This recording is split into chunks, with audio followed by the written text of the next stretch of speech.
예수께서 다시 바닷가에서 가르치시니 큰 무리가 모여들거늘 예수께서 바다에 떠있는 배에 올라앉으시고 온 무리는 바닷가 육지에 있더라. 이에 예수께서 여러 가지를 비유로 가르치시니 그 가르치시는 중에 들으라. 씨를 뿌리는 자가 뿌리러 나가서 뿌릴새 더러는 길가에 떨어짐에 새들이 와서 먹어버렸고 더러는 흙이 얕은 돌밭에 떨어짐에 흙이 깊지 아니하므로 곧 싹이 나오나 해가 돋은 후에 타서 뿌리가 없으므로 말랐고 더러는 가시떨기에 떨어짐에 가시가 자라 기운을 막음으로 결실하지 못하였고 더러는 좋은 땅에 떨어짐에 자라 무성하여 결실하였으니 30배나 60배나 100배가 되었느니라. 들을 귀 있는 자는 들으라.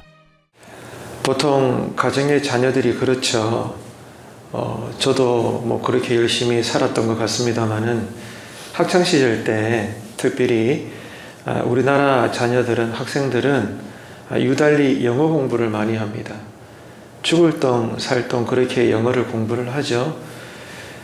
태어날 때부터 우리나라 말이 아니기 때문에 이 다른 나라 말을 유창하게 한다는 것은 가히 쉬운 일이 아닙니다.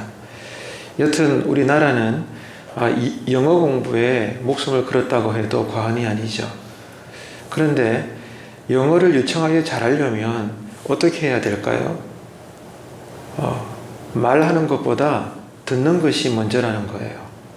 원래 언어는 들려야 됩니다. 들려야 말을 할 수가 있어요. 어린아이도 마찬가지입니다. 태어나서 어느 순간부터 엄마, 아빠 이런저런 말을 하려면 무한 반복해서 그 말을 들어야 되는 거예요. 계속해서 그 말을 듣게 될 때 결국에는 어느 순간에 엄마, 아빠 이렇게 말을 하면서 언어가 열려지게 되는 거죠. 영어도 그와 같아요. 또 더 나아가서 우리의 신앙생활도 똑같습니다. 하나님은 우리에게 말씀하시는 분이고 우리는 그 말씀을 듣는 것입니다. 이게 신앙의 시작이죠. 그리고 날마다 우리가 신앙인으로 살아가면서 신앙의 첫 싸움이기도 합니다. 언제나 신앙은 말씀을 들어야 되는 것입니다. 그 말씀이 들려야 그 말씀대로 우리가 살 수 있는 거예요. 이게 오늘 또 우리가 살아가는 지금 여기에서의 하나님의 나라인 것입니다. 오늘 본문에 보게 되면 예수님께서는 여지없이 많은 사람들에게 하나님 나라에 대해서 그 말씀을 가르치고 계십니다. 그런데 말씀을 듣는 제자들과 무리들, 그 당시 백성들이 무지하다 보니 예수님께서는 참 많은 경우에 쉬운 비유를 들어가시면서 하나님 나라가 어떤 세계인지 그 말씀을 가르쳐 주셨습니다. 쉽게 이해할 수 있도록 비유로 늘 백성들에게 설명을 하신 거예요. 그래서 이 마가복음을 보게 되면 처음으로 등장하는 비유에 있어서 첫 마디가 들으라 이 말입니다. 첫 마디가 들으라. 이렇게 들으라로 시작을 해서 들으라로 끝내고 있습니다. 특별히 마지막에 뭐라고 말씀하시죠? 들을 귀 있는 자는 들어라. 귀 있는 자는 들을지어다. 이렇게 말씀을 하시면서까지 중요한 것은 이겁니다. 영적인 이해를 해야 된다는 거예요. 하나님의 말씀을 종교적으로 읽을 수 있습니다. 경건서적으로 읽을 수 있어요. 하지만 그것은 아무런 유익함이 없습니다. 하나님의 말씀을 읽든지 듣든지 우리가 어떻게 하든지 간에 이 말씀을 대할 때 중요한 것은 영적으로 이해를 해야 한다는 겁니다. 그래서 예수님은 곧잘 제자들에게 책망하셨죠. 아직도 깨닫지 못하느냐 이렇게 말씀을 하셨어요. 그래서 여러분 귀 있는 자는 들을지어다. 언제나 말씀 앞에서 영적인 이해가 되는 은혜가 임하게 되기를 간절히 바랍니다. 그래서 그 유명한 비유죠. 천국 말씀을 이렇게 비유합니다.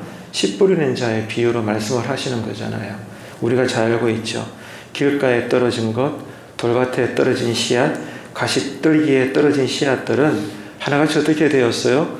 열매를 맺지를 못했습니다. 근데 오늘 이 마가복음 첫 비유에서 길가, 돌밭, 가시떨기에 떨어진 씨앗은 말라 비틀어졌는데 그 이유가 뭔가 하면 듣지 못하기 때문에 그렇다는 거예요. 영생의 말씀이, 생명의 말씀이 들려지긴 하지만 그 말씀이 정작 우리 영혼의 귀에 들려지지 않는 거예요. 생명의 말씀이 들려지지 않으니 어찌 씨앗이 생명을 품고 여러분 자랄 수가 있겠습니까? 그 결과를 우리에게 말씀하시는 거죠. 그러니까 이 말씀을 하시는 이유가 뭔가 하면 예수님의 메시지에 있어서 늘 부정적으로 반응하는 사람들은 진정한 깨달음을 가질 수가 없다는 거예요. 저는 목회자로 살면서 어느 교회 목사님들 다 마찬가지겠지만은 이루 말할 수 없는 예배를 드리잖아요. 강단에 서서 예배를 드리면 성도님들이 어떤 모양새로 예배를 드리는가 다는 알 수 없지만 그러나 그 얼굴 표정과 예배 드리는 자세를 보면 어느 정도는 느낌이 온단 말이에요. 똑같은 예배를 드리는데 누군가는 은혜를 받으셔요. 근데 누군가는 그렇지 않아요. 설교를 평가하고 예배를 구경합니다. 그러다가 축도가 끝나면 또 바리나게 나가시는 거예요. 여러분은 어떻습니까? 여러분은 예배 드릴 때 하나님의 말씀이 들려지십니까? 성경 공부할 때, 기도할 때, 찬양 부를 때, 그리고 성도들과 교회를 감당할 때, 어디에서 무엇을 하든 우리가 신자로서 살 때 하나님의 음성, 그 말씀이 들려지시나 그 말입니다. 말씀이 들려져야 우리는 신자답게 살 수가 있습니다. 아무리 여러분 옆에 성경책을 끼고 할렐루야 아멘 말을 하고 늘 교회를 들락날락 해도 말씀이 들려지지 않으면, 그 말씀이 깨달아지지 않으면 절대로 우리는 영적인 변화와 신앙의 열매를 거둘 수가 없는 것입니다. 그래서 씨앗은 똑같아요. 길가에 떨어진 씨앗이나 돌밭에 떨어진 것, 또 가시덤불에 떨어진 씨앗이나 다 똑같아요. 좋은 땅에 떨어진 씨앗도 똑같습니다. 하지만 좋은 땅에 떨어진 씨앗은 어떻게 되었죠? 30배, 60배, 100배의 결과를 거둬들이죠. 그 이유가 뭔가요? 아까 말씀을 드린 것처럼 하나님의 말씀이 들려지는 은혜가 있는 거예요. 그게 좋은 땅입니다. 씨앗은 똑같은데 땅의 성격이 다르니까 길가, 돌짝밭, 가시덤불은 좋은 땅이 아니니까 다 말라 비틀어지는 거예요. 근데 좋은 땅은 땅이 좋으니까 씨앗이 마음껏 자라는 겁니다. 뭐가 좋은 땅이에요? 회개하는 자.